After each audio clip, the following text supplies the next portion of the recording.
চিকিৎসা বিজ্ঞানে নতুন সাড়া ফেলেছে জেনো ট্রান্সপ্লান্টেশন প্রযুক্তি।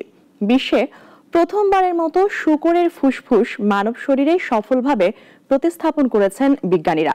নিউ ইয়র্ক সিটির হাসপাতালে এক ব্রেইন ডেড রোগীর শরীরে বসানো হয় এই ফুসফুস। একজনের শরীরে 9 দিন কার্যকর ছিল এই ফুসফুস। বিস্তারিত জানাচ্ছেন শাশ্বতী সরকার। নতুন আবিষ্কারের প্রতি মানুষের আগ্রহ চিরন্তন, তাই তো চিকিৎসা সহ সব ক্ষেত্রেই এসেছে নতুন নতুন সফলতা।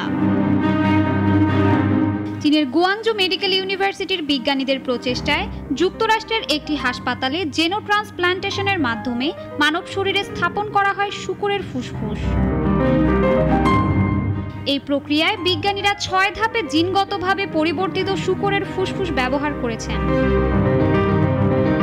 কয়েকজন ব্রেইন ডেড রোগীর শরীরে বসানো হয় এই ফুসফুস। এর মধ্যে একজনের শরীরে 9 দিন কার্যকর ছিল এটি। প্রতিস্থাপনের পর কিছুটা ক্ষতিগ্রস্ত হলেও আংশিকভাবে কাজ করেছে অঙ্গটি। বিজ্ঞানীরা জানান, চিকিৎসা বিজ্ঞানে অন্যতম কঠিন কাজ হলো ফুসফুস প্রতিস্থাপন। মানুষ থেকে মানুষেও এর মৃত্যুহার অনেক বেশি।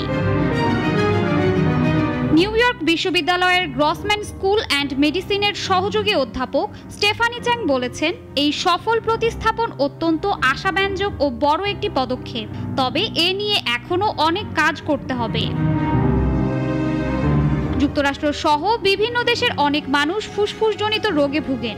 চীনা বিজ্ঞানীদের এই উদ্ভাবন চিকিৎসা বিজ্ঞানে এক নতুন মাত্রা যোগ করবে। শাশ্বতী সরকার, নাগরিক।